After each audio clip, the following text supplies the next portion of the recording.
Assalamualaikum warahmatullahi wabarakatuh. Selamat datang pada mata pelajaran instalasi penerangan listrik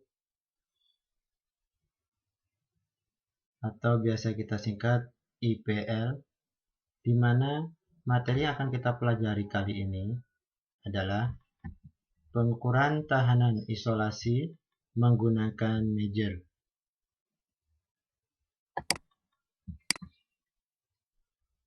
Kompetensi dasar dan tujuan pembelajaran kali ini. Yang pertama, kompetensi dasar pengetahuan 3.6, yaitu menerapkan prosedur pengukuran tahanan isolasi instalasi penerangan pada bangunan sederhana meliputi rumah tinggal, sekolah, maupun rumah ibadah. Sedangkan kompetensi dasar keterampilannya 4.6 adalah melakukan pengukuran tahanan isolasi penerangan pada bangunan sederhana meliputi rumah tinggal, sekolah, maupun rumah ibadah.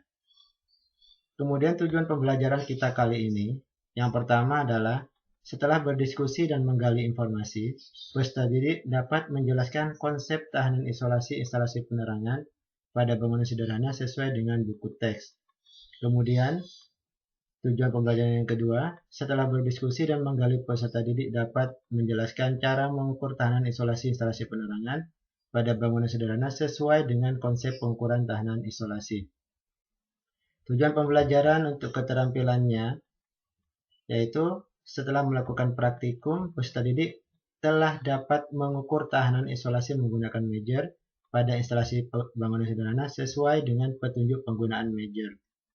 Kemudian tujuan yang terakhir, setelah melakukan praktikum, siswa dapat membuat laporan cara mengukur tahanan isolasi instalasi bangunan sederhana sesuai dengan urutan penulisan laporan yang benar.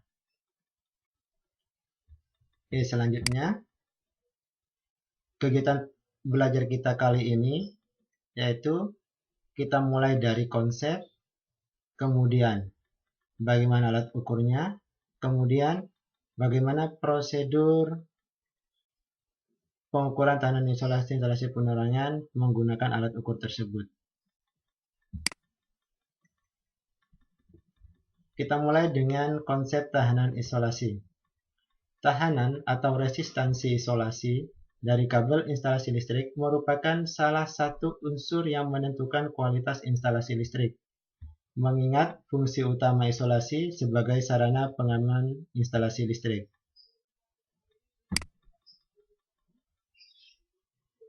Sehingga tahanan isolasi adalah tahanan yang terdapat di antara dua kawat saluran atau kabel yang diisolasi satu sama lain, atau tahanan antara satu kawat saluran dengan tanah.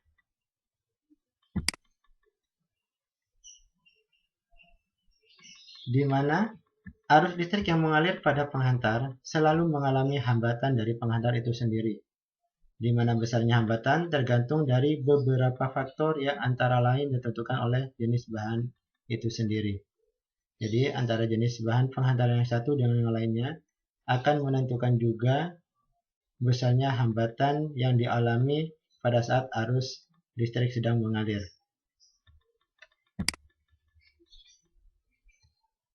Ketentuan tahanan isolasi berdasarkan Peraturan Umum Instalasi Listrik atau PUIL di antaranya adalah yang ke-1 atau pertama, tahanan isolasi dari bagian instalasi listrik dalam ruangan yang kering harus mempunyai nilai sekurang-kurangnya 1000 ohm tiap 1 volt tegangan nominalnya. Maksudnya apa? Setiap 1 volt tegangan, maka tahanan isolasinya adalah sekurang-kurangnya 1000 ohm. Artinya, jika ada tegangan nominal 220 volt, maka nilai tahanan isolasi sekurang-kurangnya adalah 220.000 ohm, karena 1000 kali 220 volt.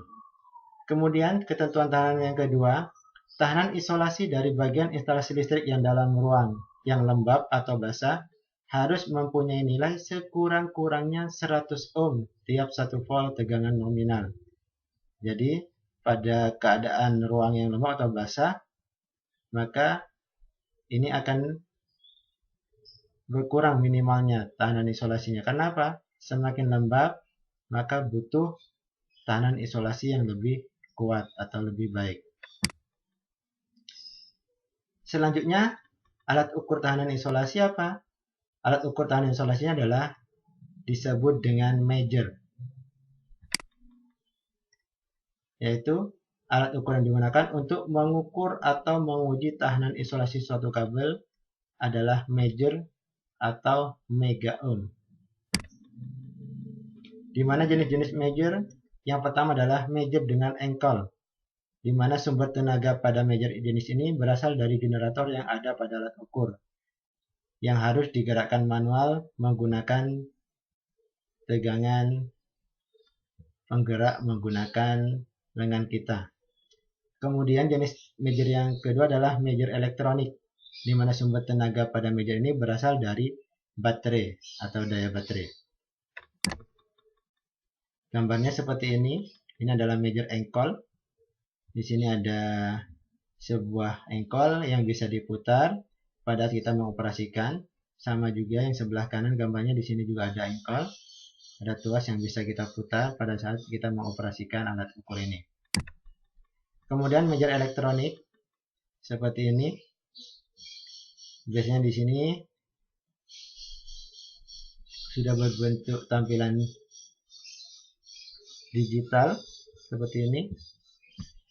Dayanya juga menggunakan daya baterai, jadi tidak perlu kita lakukan pemutaran engkol dan semacamnya. Nah, ketentuan yang lain adalah untuk instalasi tegangan menengah digunakan measure dengan batas ukur mega sampai giga ohm dan tegangan alat ukur antara 5000 sampai dengan 10.000 volt arus searah.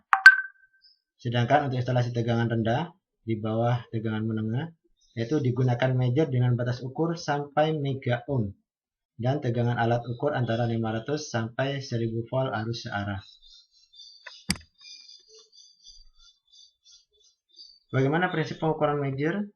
Prinsip pengukuran measure itu sama dengan ohmmeter, yaitu memberikan tegangan dari alat ukur ke isolasi peralatan, dan karena nilai resistance isolasi ini cukup tinggi, maka diperlukan tegangan yang cukup tinggi pula.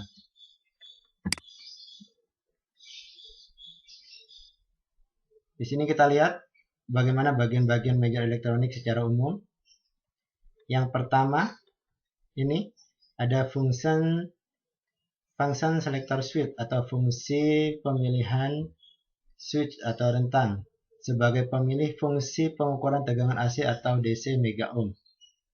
Kemudian yang kedua, di sini ada probe, line test lead with probe, kabel test yang pada probe-nya dilengkapi tombol, ini tombolnya, untuk mengaktifkan alat. Kemudian yang ketiga, di sini ada earth lead, kabel test ke ground atau earth atau bagian tanah atau bumi. Selanjutnya, di sini ada tombol lampu pada skala sebagai tombol untuk menghidupkan lampu pada papan skala. Dan yang terakhir, tentunya di sini adalah skala ukur sebagai papan skala pembacaan pada saat kita melakukan pengukuran. Kita lanjutkan dengan bagian-bagian fisik measure elektronik. Contohnya adalah pada Metrisu 5000. Yang pertama, ada soket output positif. Kemudian yang kedua, ada soket output negatif. Kemudian selanjutnya di sini ada lampu indikator skala pengukuran 3, ada lampu indikator skala pengukuran 2, dan ada lampu indikator skala pengukuran 1.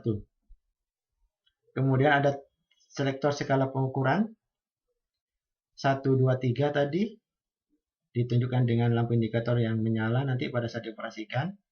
Kemudian ada selektor tegangan pengukuran mulai dari 500 volt, 1000, 2500 sampai 5000 volt. Kemudian ada switch atau tombol on off untuk mengaktifkan dan menghentikan pengukuran pada saat pelaksanaan nanti. Kemudian ada pengatur posisi awal jarum penunjuk ini.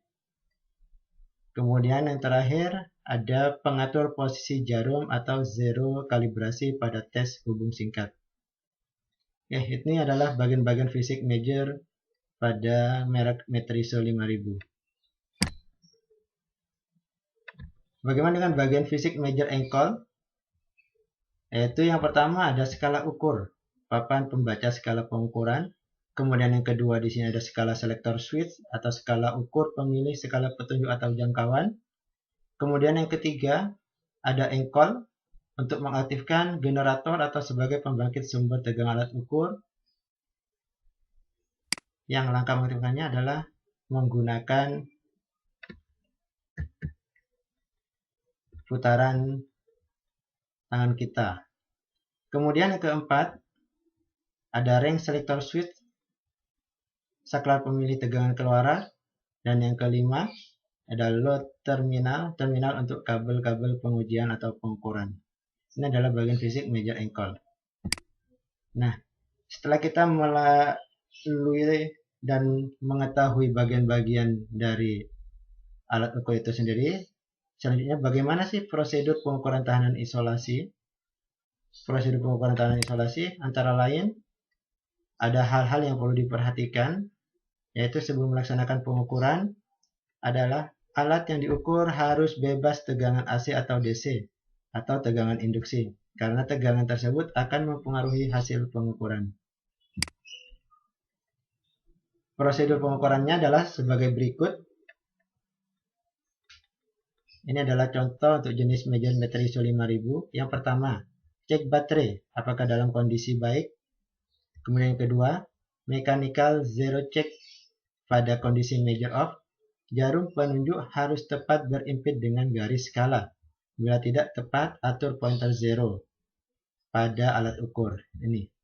Jadi awal start jarum ini harus diperhatikan, harus tepat berimpit dengan garis skala. Selanjutnya, prosedur adalah melakukan electrical zero check. Yang pertama adalah pasang kabel tes pada major terminal 1 dan 3 ini, serta hubung singkatkan ujung yang lainnya. Jadi ujung-ujung keluarannya ini kita lakukan hubung singkat. Kemudian yang kedua, letakkan saklar pemilih di posisi 500 ini. Jadi saklar pemilihnya di posisi 500. Selanjutnya, letakkan saklar pemilih skala 7 pada posisi skala 1. Ini 1, yang nanti berarti yang menyala lampunya adalah yang atas ini. Kemudian on-kan major, jarum akan bergerak dan harus menunjuk tepat ke angka 0.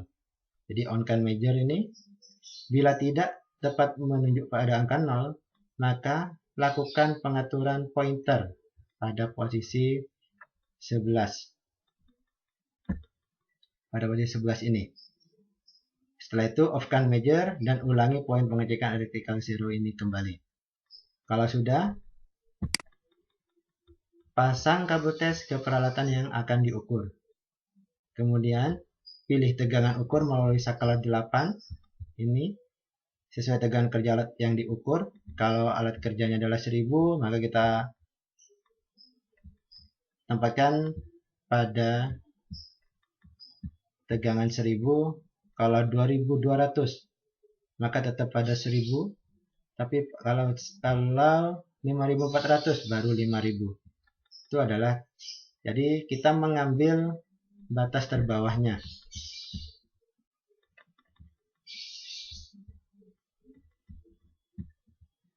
Maaf, sekali ulangi lagi, kita ambil pada batas atas dari tegangan kerja alat yang kita ukur. Jadi kalau 1300, maka lot ukurnya di atasnya itu 2500 dan seterusnya. Kemudian bila skala 1 hasil ukur menunjuk, maka kita coba pindahkan ke pemilih skala 2. Bila hasilnya sama, pindahkan ke skala 3 dan tunggu sampai waktu pengukuran ditentukan, setengah sampai 1 menit, atau jarum penunjuk tidak bergerak lagi. Dan yang terakhir, jangan lupa catat hasil ukur dan kalikan dengan faktor kali alat ukur. Bandingkan hasil ukur dengan standar tahanan isolasi harga terendah, yaitu 1 MΩ per kilovolt. Bagaimana saja yang harus diukur tahanan isolasi? Yang pertama adalah antara penghantar fase dengan penghantar nol, yaitu fase R dengan N, fase S dengan N, dan fase T dengan N. Yang kedua, antar penghantar fase dengan fase, yaitu fase R dengan fase S, fase R dengan fase T, dan fase T dengan fase S. Bagian ketiga yang harus diukur, yaitu antara penghantar fase dengan penghantar pengaman penghuni, yaitu fase R dengan ground, fase S dengan ground, fase T dengan ground. Kemudian bagian yang keempat, antara penghantar nol atau netral dengan penghantar pengaman atau ground. Kita tandai dengan huruf G. Bagaimana penempatan atau cara prosedur pengukuran tahanan isolasi antara hubungan penghantar ground dengan penghantar netral adalah seperti gambar yang tampak di sini. Probe merah kita tempatkan pada terminal pembumian, kemudian probe hitam kita tempatkan pada saluran masuk netral atau nol. Namun perlu diperhatikan, kabel dari terminal pembumian ke terminal netral harus diputus, dan juga semua MCB harus dalam kondisi on. Jadi saluran ke posisi output ini terjadi hubungan, harus dihubungkan. Kemudian nilai hasil pengukuran minimal adalah 5 megaohm. Ini pengukuran yang pertama, yaitu hubungan penghantar ground dengan penghantar netral. Selanjutnya, hubungan penghantar fase dengan penghantar ground. Hampir sama, yaitu probe merah tetap di terminal pembumian, dan probe hitam kita pindah dari saluran masuk netral menjadi saluran masuk line atau fase. Kondisi yang lain tetap, kabel dari terminal pembumian ke terminal netral diputus, dan semua MCB dalam kondisi on. Hasilnya adalah harus menunjukkan minimal 5 megaohm. Ini adalah cara melakukan tahanan pengukuran, tahanan isolasi antara hubungan penghantar fase dengan penghantar ground. Oke, seperti itu materinya. Terima kasih, sampai berjumpa pada materi selanjutnya. Kita akhiri pertemuan kita kali ini. Assalamualaikum warahmatullahi wabarakatuh.